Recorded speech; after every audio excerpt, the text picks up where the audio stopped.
चलिए बाबू देखिए, आज हम लोग 12th का इंग्लिश पढ़ने जा रहे हैं और सेकंड इंग्लिश पढ़ने जा रहे हैं और इसमें हम लोग आज पढ़ेंगे चैप्टर 4 और पार्ट 1 चैप्टर का नाम है शरद ऋतु पर गीत। और आज हम लोग शरद ऋतु मतलब समझते हैं ना, शरद ऋतु किसे कहा जाता है बताइए आपको। आप लोग कमेंट में करके बताइए जो लोग भी वीडियो देख रहे हैं, शरद ऋतु में क्या होता है। अच्छा बताइए, भारत में कितने प्रकार की ऋतुएं पाई जाती हैं? 4 प्रकार की पाई जाती है। हम हिंदी में बताते हैं कौन कौन है भाई ऋतु? बसंत ऋतु, बोलो बोलो बोलो बसंत ऋतु, बोलो बोलो तो सुनाई नहीं देगा।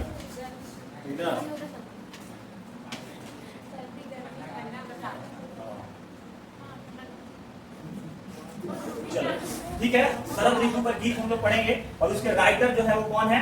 जॉन केट्स। कौन है? जॉन केट्स।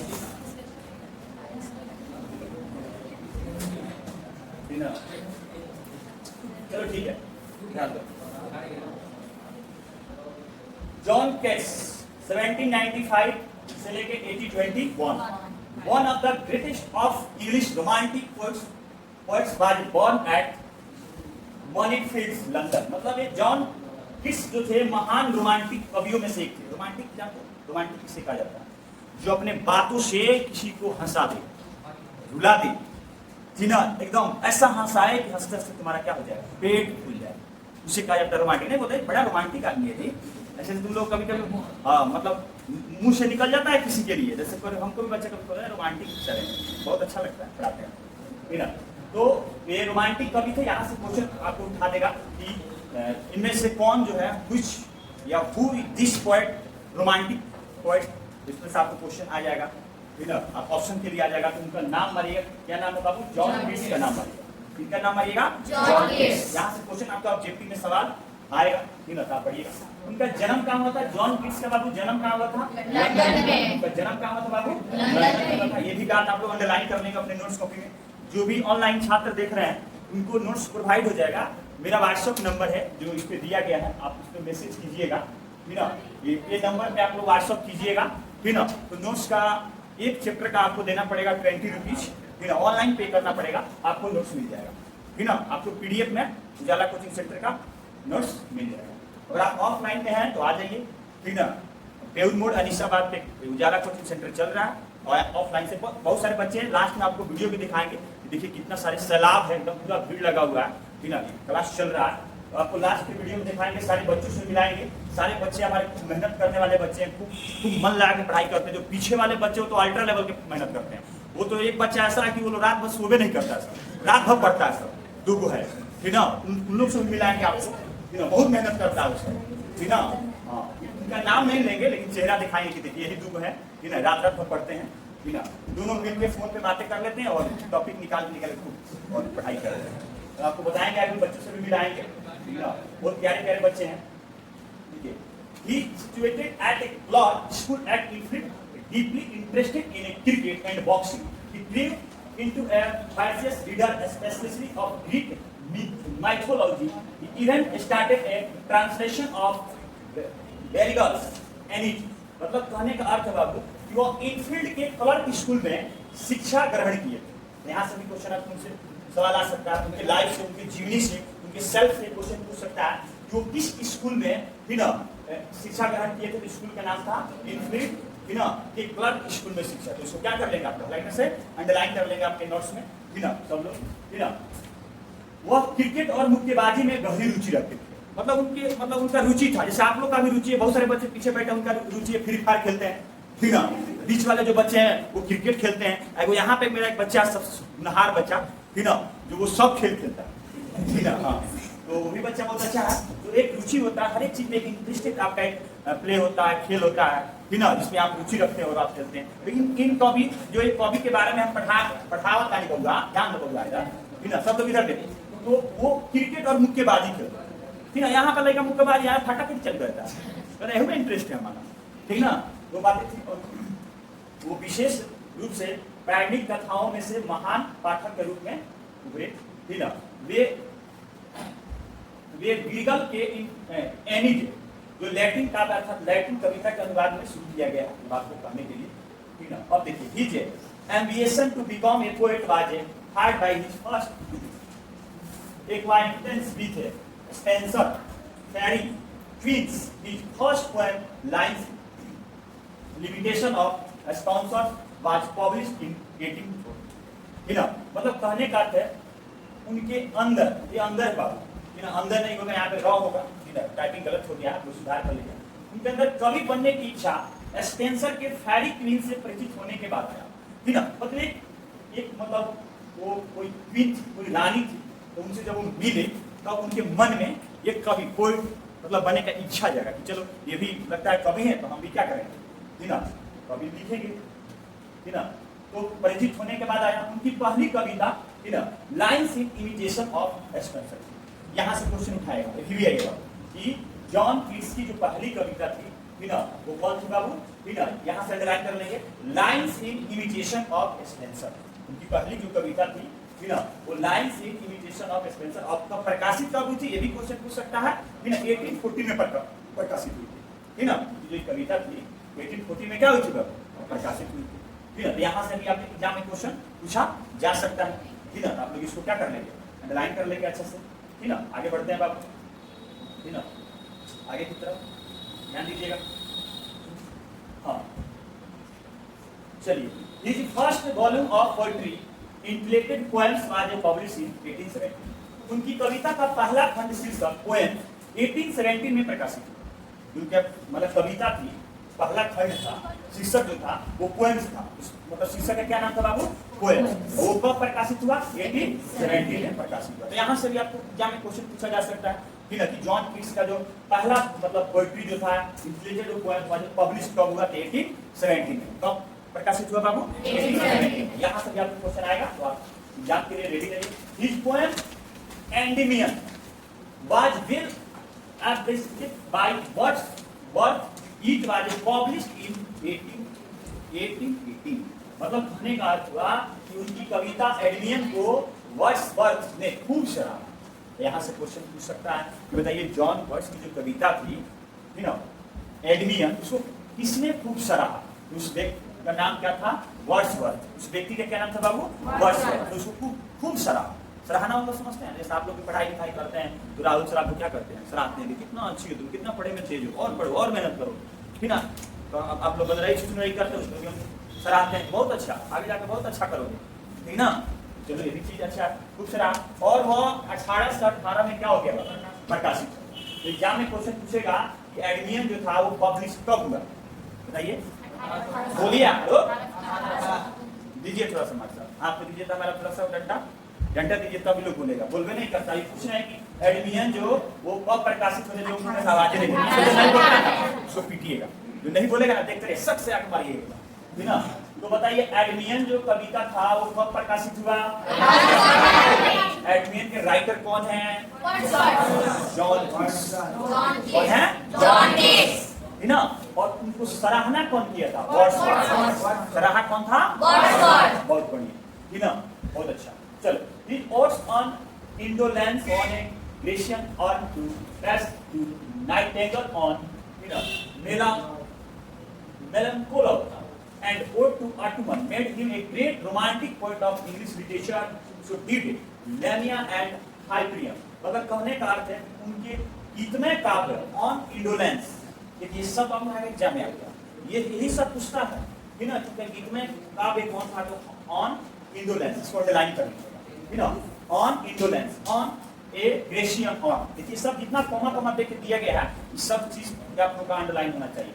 टू शाइटी, देखिए भी एक है, टू नाइटेंगल, ऑन मिलनकोली, देखिए मिलनकोली लिखा है बाबू यहाँ पे, मिलनकोली बोलेंगे, मिलनकोली, ये पूछा है बाबू, ये पूछा है, ये ऑन है मिलनकोली, विच पोएट्री, मतलब इसके कवि कौन है मिलनकोली के, तो बताइए आप लोग कौन है, बोलो, मिलनकोली के राइटर कौन है, जॉन कीट्स। कौन है, जॉन कीट्स। और ओड टू आउटम, ये भी पूछा है बाबू, ये भी पूछा है, इसको आप लोग ऐसे कर लीजिएगा, ये भी पूछा है, ओड टू आइटम, इसके भी राइटर कौन है बाबू, तो जॉन कीट्स। कौन है, जॉन कीट्स। अंग्रेजी साहित्य के महान रोमांटिक कवि बना दिया, इसलिए लिमिया और बिना हाइपरियन की रचना भी किया। देखिए यहाँ लिनिया कर लीजिएगा और हाइपरियन की रचना इन्होंने किया। और ये जो था इनका जो ये जितना अभी आप लोग पोएट्री मतलब देखे हैं, ये सब इनको ना एक रोमांटिक कवि बना दिया।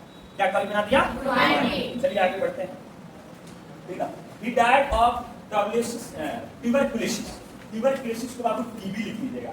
ये टीबी की बीमारी होती है, ठीक है, ट्यूबरक्लोसिस, ठीक है, ये टीबी की बीमारी है, ठीक है, ये बीमारी ट्यूबरक्लोसिस जो है in 1821 at the age of 26, but within his short span of life was able to achieve greatness। मतलब वो 18 से 21 में 26 वर्ष की आयु है, ट्यूबरक्लोसिस मतलब टीबी की बीमारी से क्या हो गया, मर गया। बहुत लोग मरा बाबू टीबी की बीमारी से, बहुत लोग। हम क्या बताएं आपको, टीबी इतना उस समय का खतरनाक मतलब रोग था बाबू, बहुत लोग का जान ले लिया। लेकिन आजकल का टीबी का इलाज सब हो गया बाबू, टीबी का इलाज हर एक हॉस्पिटल में हो रहा है ना। और टीबी के इलाज में तो पैसा भी मिलता है बाबू रोगी को, उसको खाना पीना का भी पैसा मिलता है बाबू। जिसको टीबी निकल जाता है, फेफड़ा को प्रभावित करता है टीबी, तो उसी टीबी के कारण उस समय इलाज नहीं था बाबू, उस समय टीबी का कोई इलाज नहीं था, बहुत लोग टीबी से मरा था। भारत में तो बहुत लोग मरा था, मतलब भारत में तो 10% जनसंख्या जो था वो टीबी से प्रभावित था, सबसे ज्यादा। तो 26 इनकी मृत्यु जो होती है बाबू कितने एज में हो गई? 26। इनकी मृत्यु 26 वर्ष की हो गई, बताइए। जॉन इनकी मृत्यु बाबू में ट्यूबरक्लोसिस से मर गए। लेकिन उन्होंने जीवन के छोटे से अंतराल के भीतर महानता हासिल कर लिया। मतलब इस छोटे से जीवन में बाबू, इस छोटे से जीवन में इतना मतलब फिटनेस बन गए, इतना एक्टिव बन गए कि कहो मत। आप लोग तो नहीं जानते, देखिएगा यूट्यूब पे बड़े बड़े बच्चे, छोटे छोटे बच्चे जो है ना बाबू, वो मतलब भाषण दे रहे हैं, कुछ मोटिवेशनल स्पीच देके ना इतना वायरल हो गए हैं, उनको कहा नहीं जाए। और आपको तो दूसरा का सॉफ्टवेयर चलाने में मजा आता है, इंस्टा चलाओ दिन भर, रील चलाओ दिन भर, रात भर। आप ऐसा काम करें, आप ऐसा पढ़ाई करें कि आप भारत के देश में भविष्य है बाबू, और आप कोई सॉफ्टवेयर लॉन्च करें, आप खूब मन लगा के पढ़ें, है ना। शिक्षा ऐसा शेरनी का मतलब दूध होता है कि जो पिएगा वो खूब दहाड़ता है ना। तो आप लोग खूब बढ़िया से पढ़ाई लिखाई करें, अनर्गल बातें पर ध्यान न दें, रील कम खींचे थोड़ा ऊपर की तरफ, है ना। हाँ, ये सब चीज आपके जीवन को खो जाइएगा, बर्बाद हो जाइएगा सर, है ना। मेहनत करके पढ़ाई लिखाई कीजिए।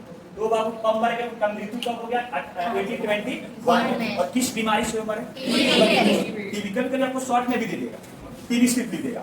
ये ट्यूबरक्लोसिस से जीवाणु का एक तरह से नाम है ना। टीबी किस बीमारी से हम बच्चे पढ़ाएंगे तो उनको बताएंगे, बैक्टीरिया कारण होता है ना। तो ये छोटे से अंतराल के भीतर महानता हासिल कर लिया गया, है ना बाबू। तो his poems and letters have depth when their beauty and reflect his awareness of the pains and suffering of life, to him a thing of beauty। Underline कर लीजिएगा, ये thing of beauty है ना। ये joy forever and beauty is a truth beauty, है ना। देखिए समझिए, उनकी कविताएं और पत्र सुंदरता की जड़ को छूती है। उनकी मतलब कविताएं हैं और उनका जो पत्र है उस सुंदरता की जड़ को क्या करती है? छूती है। और जीवन की कठिनाइयों तथा पीड़ा को ही दर्शाती है। हमारे जीवन में, हमारे लाइफ में कितनी सारी बाधाएं आती है, आप लोग को भी लाइफ में। अभी देखिए आपके लाइफ में, अभी तो मम्मी पापा आपको पैसा भेज रहे हैं, आप यहाँ पटना में पढ़ने के लिए आए हैं, आप पढ़ नहीं रहे हैं, दिन भर अपना टाइम वेस्ट कर रहे हैं, दोस्तों के साथ फोन करके फ्री फायर खेल ऐसे पूछता है सब, है ना। फ्री फायर कैसे बोलता है जी? खेलेगा फ्री फायर। ये बतिया खूब वायरल हुआ था एक बार इंस्टा पर ना जी। तो नहीं बाबू, माँ बाप के पैसा को ऐसे नहीं बर्बाद होने देना है, दूसरे के देश में नहीं इन्वेस्ट करना है ना। फ्री फायर दूसरा देश का सब सॉफ्टवेयर है, उसमें आप 300 रुपए का जो डाटा भराते हैं, उसको डाटा से आपको कमाई होता है। आप क्या करते हैं? मर मर मर मर मर मर फिर रहते हैं जिंदगी भर। उससे क्या हो जाएगा? आप वहां अपना इन्वेस्टमेंट कीजिए, है ना, जहां से आपको 2 पैसा आए। हाँ, खेलने के लिए वहां नहीं है, वीडियो गेम माइंड को तेज बनाता है, लेकिन आपका टाइम टेबल होना चाहिए। देखते हैं कि कोचिंग से निकलता है, पैकेट में से हाथ निकालेगा फ्री फायर, है ना। कोचिंग में आएगा, एंट्री मारेगा, रास्ता में देखते हैं फ्री फायर खेलते हुए आ रहा है ना। वो पता क्या जाने कि जब रास्ता में इतना वो खेल रहा है बाबू बच्चा फ्री फायर, है ना, तो समझो कि वो घर पे क्या करता है। हाँ बाबू, वो तो एक कम समय कि वो तो खाना खाते समय भी खेलता होगा, क्रियाकलाप करते समय भी खेलता होगा, है ना। लेकिन बाबू एक ऐसा भी गेम था कि हम देखे थे कुछ दिन पहले वीडियो में, कि वो बच्चा ना टावर पे चढ़ गया था, और टावर पे चढ़ने से कूद रहा था, और पिता नीचे से रो रहा था, बाबू उतर जाओ, तुमको मैं सब कुछ दिला दूंगा। वो ना वीडियो गेम में कुछ ऐसा आ जाता है ना बाबू, डर, या आपको ऊंचाइयों पर चढ़ना होता है, वहां से कूदना होता है, और कुछ बच्चे का मानसिक चाप ऐसा हो जाता है जो करते हैं। तो आप अगर आपका कुछ हो जाएगा तब के माँ बाप कैसे जिएंगे?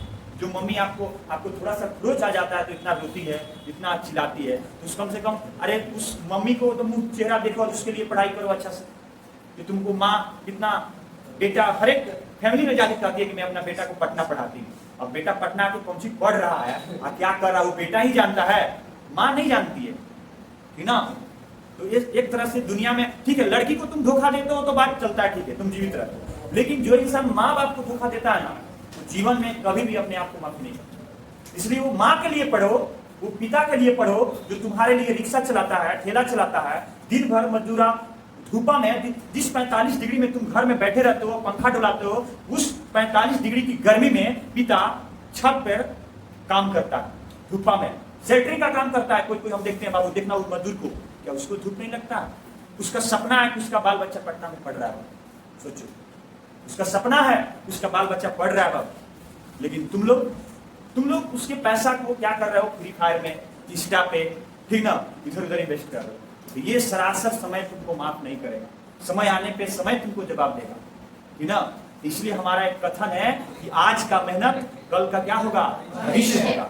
जो आज तुम मेहनत करते हो वो कल तुम्हारा फ्यूचर है बाबू। इसलिए तुम मन लगा के पढ़ाई करो और आगे जीवन में बढ़ो, ठीक है।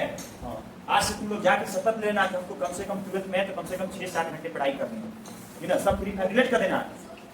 चलो, हाँ, अभी तुम्हारे 100 दिन निकल गए। 12th का परीक्षा जो है वो 2 फरवरी से तुम्हारा 100 दिन निकल गया और तुम्हारे पास 265 दिन है। 365 में से 100 दिन तुम्हारा क्या हो गया, निकल गया। जाके दिन काउंट कर लेना। अब परीक्षा फिक्स है कि तुम्हारा 2 फरवरी को ही होगा, तुम लिख लेना डायरी में, ठीक है। और तुम घमंड दिखाते हो ना कि हम 3rd डिवीजन आ जाएंगे, आप हम भी यहीं पे, बहुत जना बोला हमको 12th है, ये मैट्रिक नहीं है, और तुम चीटिंग के भरोसे हो, जाओ परीक्षा में। पहले वाला बात नहीं है ना। आजकल की परीक्षाएं बिहार की जो 10th और 12th होती है, हम बहुत खुश होते हैं इतना, और कड़ाई के साथ। हम तो सरकार से मतलब दरख्वास्त करेंगे कि जितना एक बेंच पे एक बच्चा बैठाइए, एक टीचर दीजिए ना, एक बेंच के लिए एक टीचर दीजिए, इतना कड़ाई से परीक्षा दी। हम तो 6वां 7वां 8वां में भी इस कड़ाई से परीक्षा दिया जाए, तब जाके बच्चा डर के मारे पढ़ेगा, ठीक ना। नहीं पढ़ेंगे तो क्या हो जाएंगे, फेल हो जाएंगे। जैसे मैट्रिक और इंटर में बच्चा पढ़ता फेल होने के डर से, ठीक ना। चलो, तो उनकी कविताओं और पत्र सुंदरता की जड़ को छूती है और जीवन की कठिनाइयों तथा पीड़ा को भी दर्शाती है। उनके अनुसार एक सुंदर वस्तु हमेशा के लिए किसी व्यक्ति को खुश रखती है। मतलब ये बोलते हैं कि मतलब जॉन किट्स के अनुसार जो है, एक सुंदर जो वस्तु होता है हमेशा किसी व्यक्ति को क्या रखती है बाबू, खुश रखती है। जैसे आपके लाइफ में भी कोई सुंदर कोई आ गया, कोई वस्तु आ गया, जैसे आपको पसंदीदा सपना है कि हम एक बाइक खरीदेंगे, और उस बाइक को क्या करते हैं, आपको बढ़िया से सजाते हैं, उसको खूब बढ़िया से धोते हैं, खूब बढ़िया से जाते हैं, तो दोस्तों में आपका दबदबा रहता है कि तुम्हारा बाइक है, तुम खुश भी रहते हो। जब कहीं से भी आते हो देखते हो तो खुश हो जाते हो, है ना। तो जीवन में एक आपके जीवन में भी एक ऐसी सुंदरता वस्तु होगा जो आप उसको देखते हैं तो बहुत खुश होते हैं, जो आपको बहुत मेहनत करने के बाद वो वस्तु आपको प्राप्त होगी, है ना। आप उसे देखते ही देखते आप खुश हो जाते हैं। जैसे आपको सपना है कि हम बहुत दिन से, है ना, आईफोन मोबाइल लेंगे, है ना। जो आपको पास आईफोन मोबाइल आता है तो फिर आप उसको देख खुश होते हैं, बार बार पॉकेट में से निकाल के उसको देखते हैं, खुश होते हैं। कहीं कहीं तो आप क्या करते हैं ना, पॉकेट में से निकाल के, कुछ लोग मोबाइल में ऐसे रखता है, कुछ लोग आईफोन में दिख है ऐसे पट करके दिखेगा, ऐसे निकालेगा, ऐसे बात करता है, ऐसे आईफोन दिखेगा, हम क्या लिए हैं, आईफोन लिए हैं। तो हर एक किसी के लाइफ में ऐसा वस्तु आता है जिसके द्वारा वो देख के क्या हो जाता है, खुश हो जाता है। अब देखिए, वस्तु तो वस्तु है, हर एक किसी के लाइफ में एक आदमी भी ऐसा आता है, दोस्त भी ऐसा आता है, उससे मिलेगा तो खुश हो जाएगा, है ना। हर एक किसी के लाइफ में दुश्मनियां भी आती हैं, उसको देखता है तो क्या हो जाता है, खुश हो जाता है ना। ये बात है ना, पीड़ा वाली बात है। हर एक किसी के लाइफ में दुश्मनियां जाती भी है तो पीड़ा हो जाता है, दर्द होता है, दर्द हो गया, है ना। अब दर्द वाला गाना सब सुनता है ना। ये सब बातें होते रहती है। तो इनका भी ये कवि में यही मतलब दर्द भरा मतलब कविता है, पोट्री है। ये बोले हैं कि एक सुंदर वस्तु हमेशा के लिए किसी व्यक्ति को क्या रखती है बाबू, खुश रखती है। और सुंदरता ही क्या है, सत्य है, और सत्य ही क्या है, सुंदरता है ना। मतलब कहा गया है ये thing of beauty is Joy forever and beauty is truth and truth is beauty. मतलब बाबू क्या बोला गया, सुंदरता ही सत्य है और सत्य ही क्या है, सुंदरता। अगर तुम सुंदर हो तो तुम्हारे अंदर सत्यता होना चाहिए, तभी तुम सुंदर हो, है ना। अगर तुम सुंदर ना भी हो, अगर तुम सत्य हो तो तुम क्या हो, सुंदर। तो सुंदर नहीं हो, है ना। तो बताओ सबको सुंदर बनना है कि नहीं बनना है? सुंदर किसे बनना है, सत्य से बनना है। दिन भर 10 को झूठ बोल देता होगा तुमको, बोल देता होगा, बोलो, हाँ बोलिए देता हो तुम लोग, दिन भर 10 को झूठ तो आराम से बोल देता हो, है ना। चलो, in the poem ode to autumn this describes the beauty and characterized spirit of Atman in a series of memorable pictures explaining the principle of beauty in nature. कविता के ओड टू ऑटम, कविता का नाम क्या बाबू? Odd to autumn. किसने यादगार तस्वीरों की श्रृंखला में पतझड़ मौसम की विशेषता और सुंदरता की व्याख्या किया है, जो प्रकृति में सुंदरता के सिद्धांत क्या करते हैं बाबू? बताते हैं। ये नेचर में जो ब्यूटी, नेचर का जो ब्यूटी है उसके बारे में इस कविता में क्या किया गया बाबू? बताया गया। चलिए हम इस कविता पे आते हैं और इस कविता को आज हम लोग पढ़ेंगे, बहुत अच्छा से पढ़ेंगे और आप लोग बच्चा से जो आपको इंपॉर्टेंट लगे, जो बातें आपको इंपॉर्टेंट लगे उसको आप लोग क्या कर लीजिएगा? अंडरलाइन कर लीजिएगा। ये नोट्स में पीछे ऑब्जेक्टिव दिया गया जो आप लोग को अभी सॉल्व करना है और भी उसको हम आंसर भी मिलवाएंगे। चलिए आगे बढ़ते हैं बाबू, ठीक ना। देखिए, सीजन ऑफ मिस्ट एंड मिलो, ठीक ना, fruitfulness. Claude Bosu, friend of the metric son, conspired with him how to load and place with fruit the banners that round the height is run. You bend with apples the most cottage tree and fill of fruit with richness to the more. मतलब कहने का अर्थ है कि कोहरे का मौसम और फल मिठास से भरा होता है। जब मौसम ठंडा होता है, ठीक ना, तो फल जो है मिठास से भरा होता है। ठीक आपका भी जीवन उसी प्रकार है। जब आप शांत रहते हैं, जब आप सत्य बोलते हैं, ठीक ना, जब आप स्वस्थ रहते हैं, तो आपका भी जीवन जो है वो मिठास से क्या हो रहता है बाबू? भरा रहता है। बात सही है कि नहीं? अगर आप शांत हैं, सत्य बोलते हैं, आप स्वस्थ हैं, ठीक ना, कहा जाता है कि हेल्थ इज वेल्थ, ठीक ना, आप स्वस्थ हैं तो आपका जीवन भी उसी मिठास से क्या हो रहता है? भरा रहता है, ठीक ना, भरा रहता है। परिपक्व सूरज का जिगरी दोस्त है। परिपक्व जब फल पक जाता है तो फल पकने कैसे पकता है? उस सूरज के चलते ही फल पकता है। सूरज उस पर किरण डालता है, प्रकाश डालता है, तभी तो फल क्या होता है बाबू? पकता है। कभी कभी आम के बगीचा में आप लोग गए हैं? देखिएगा कि जिधर मतलब सूरज का लाइट आम पर ज्यादा लाइट देगा, उधर का आम जो होते हैं वो ज्यादा पक जाते हैं और पक के क्या हो जाते हैं? पीला हो जाते हैं, ठीक ना। अगर आप देखेंगे दृश्य, हम लोग तो बहुत देखने वाले दृश्य को, दिन भर बगीचे में रहते थे, ठीक ना, आम के बगीचे में दिन भर खेल कूद करते थे बाबू। आप लोग को क्या पता, शहरी बच्चे जो है वो बाग बगीचा में जाते हैं कि नहीं जाते हैं, ये भी उनके लिए एक सपना ही है, ठीक ना। शहर के बच्चे जाते हैं स्विमिंग पूल में, और गांव के बच्चे जाएंगे नदी में, मार पलटनिया पूरा नहाते हैं, क्या जी, नदी में खूब स्नान करते हैं। उसके साथ योजना बनाते हैं कि कैसे मिठास भरा जाए। जो सूरज का परिपक्व जीरा दोस्त है, सूरज और मतलब फल को पकने में, ये दोनों मिलकर योजना बना लेते हैं कि कैसे मिठास भरा जाए और आशीर्वाद दिया जाए। लताओं को फल से लाद के जो छप्पर के चारों फैला देती है, जो लत्तर होती है, ठीक ना, जैसे अंगूर का लत्तर, तो क्या करती है, वो छप्पर के चारों तरफ फलों को लाद कर पूरा फल भर जाता है उस लत्तर में, और चारों तरफ क्या कर देती है? फैला देती है। चारों तरफ क्या करते हैं बाबू? फैला देती है, ठीक ना। सेबों के पेड़ को सेब से छुटा दे, और सेब जो होता है बाबू, देखिएगा जब सेब पूरा मतलब पूरा फल से भर जाएगा तो उसके डाल सब फलों से क्या हो जाते हैं बाबू? झुक जाते हैं। वैसे आम का हो गया, वैसे जामुन का हो जाए, और सबसे अच्छा तो नजारा लगता है लीची का, है ना। लीची के वृक्ष को देखें आप लोग, देखिएगा एकदम, अगर लीची के बगीचा में जाएगा ना तो आपको दूर से देखिएगा तो समुंदर जैसा लगता है, पूरा लाल एकदम, है ना। बिहार में तो सबसे ज्यादा मुजफ्फरपुर में लीची मिलता है, ठीक ना। कोई मुजफ्फरपुर का है जी? आप लोग इस वीडियो को देख रहे होंगे तो आप लोग जो भी मुजफ्फरपुर का बच्चा होगा कमेंट में लिखेगा कि हाँ सर हम मुजफ्फरपुर के हैं, ठीक ना। और इस वीडियो को ज्यादा शेयर करेंगे मुजफ्फरपुर में आप। और बड़ी सौभाग्य की बात है कि आप लोग मुजफ्फरपुर से हैं और वहाँ की जो लीची है मुजफ्फरपुर का लीची, ठीक ना, वो पूरा उसको जीआई टैग मिला, पूरा इंटरनेशनल लेवल उसका मार्केटिंग होता है, ठीक ना। तो चलिए आप लोग मुजफ्फरपुर वाले कमेंट में करके बताएं कि हम सब मुजफ्फरपुर के हैं, ठीक ना। चलिए, तो सेबों के पेड़ को सेब से झुका दें, ठीक ना, और सभी फलों को भीतर तक भरकर पका दें। ये सूरज का दोस्ती के कारण इसको फल को पकाने में मदद मिलता है। ठीक उसी प्रकार बाबू, जब आपके जीवन में भी एक ऐसा दोस्त कोई आता है जो आपको जीवन को एक सार्थक बनाता है और आपको उस जगह पहुंचा देता है जहां आपके लिए वहां जीवन मिले, वहां आप कुछ सीखें, वहां से कुछ प्राप्त करें, ठीक है। तो आपके लाइफ में भी कोई ऐसा दोस्त आएगा जो आपको जीवन को आगे तक पहुंचाएगा, ठीक ना। और यहाँ पे आपको जो भी लाया उजाला कोचिंग सेंटर में, उनको आज क्लास से बाहर निकलते समय थैंक यू बोल दीजिए, ठीक है, जो भी आपको लाए, ठीक ना। क्योंकि आपको यहाँ से अच्छा कितना पढ़ाई मिल रहा है, आप एक सब्जेक्ट की तैयारी कर रहे हैं। चलिए आगे देखिए, to shave the card and plump, ध्यान दीजिएगा, the hazel shells with a sweet candle to see body more and still more later flower for the bee until the thick part they will never cease, for summer has or breed their clemmy cells। मतलब कहने का अर्थ बाबू, कद्दू को बड़ा और गुलदार बना, जो कद्दू को क्या करते, बड़ा और क्या बनाते, गुदेदार बनाते। अखरोट को उसके छिलके तक पकाते। सोचिए, अखरोट का जो छिलका होता है वो कितना पक के कड़ा हो जाता है ना। अखरोट का छिलका जो आप लोग दांत से टूटता है, अखरोट है, आप लोग पूछते हैं अखरोट को फोड़ के उसमें से फल निकाल के खाते हैं। सोचिए कितना हार्ड बना देता है उसके छिलका, है ना। अधिक से अधिक कलियां खिले और बाद में फूलों को मधुमक्खियां को देते। अब जो पेड़ होते हैं बाबू, पेड़ पौधे होते हैं, वो अधिक से अधिक उसके कलियां खिलती है और उस कलियों से किसको फायदा होता है, उस कलियों से बाबू मधुमक्खियों को फायदा होती है। मधुमक्खियां उससे क्या निकालती है, रस निकालती है, और रस निकाल के क्या बनाती है, शहद बनाती है। क्या बनाती है, शहद बनाती है, ठीक ना। जब तक मधुमक्खियां ये कभी नहीं सोचते हैं कि गर्मी खत्म होगा, इन गर्मियों में मधुमक्खियों का छाता लबालब शहद से क्या हो जाता है, भर जाता है, ठीक ना। लबालब, ठीक ना, शहद से क्या हो जाता है, भर जाता है, ठीक ना। ये सब चीजें, ठीक ना। आगे देखेंगे। Who hath not seen the oft and the store?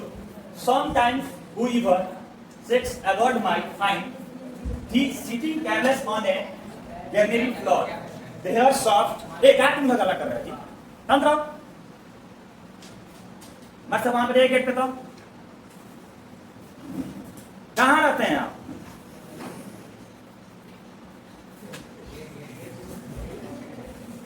चलिए देखे बाबू, कहाँ थे हम लोग?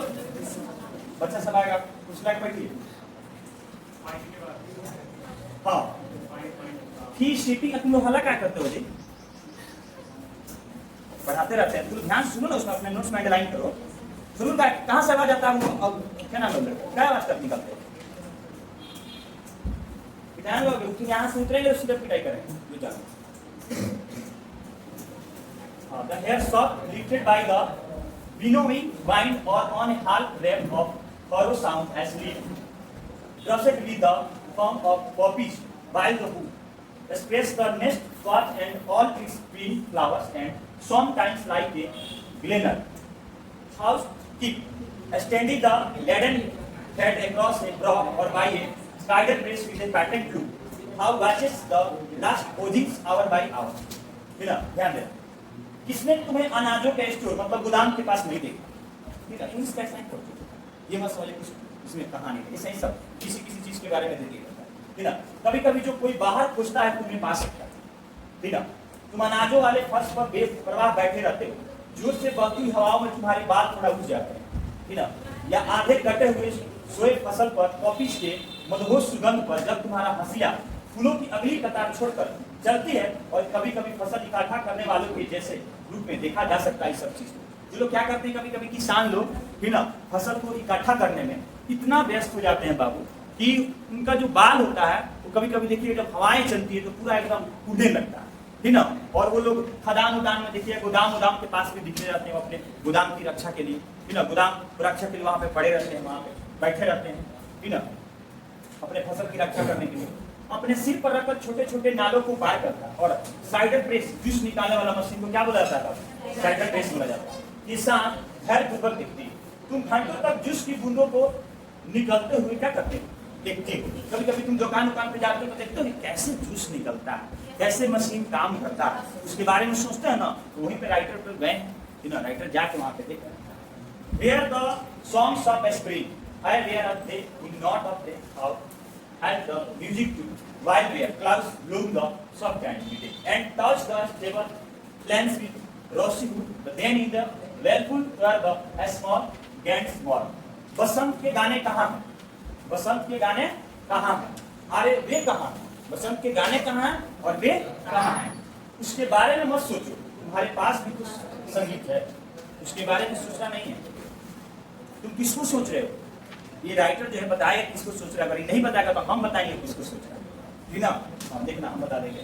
जब बादल के छोटे छोटे टुकड़े संध्या के समय चमक उठते हैं, जब फूटी मैदान को स्पर्श करता है तो गुलाबी रंग में चमकने लगता है, तो छोटे छोटे तितलियां एक साथ मिलकर शोक गीत गाती है। कौन सी गीत गाती है? तितलियों को ढूंढ रहा है। किसको ढूंढ रहा है? तितलियों को। और तुम बाग बगीचा में जाते हो तो किसको ढूंढते हो? कोयल को ढूंढते हो। किसको ढूंढते हो?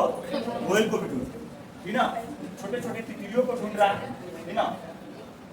चलिए, among the river shallow burn along or sinking at the night wind lights or die and put brown lamps loud the bleed from hilly bird has cricket sing and now with levels of the red breast with displaced from a garden crop and gathering shallow tutor in the sky.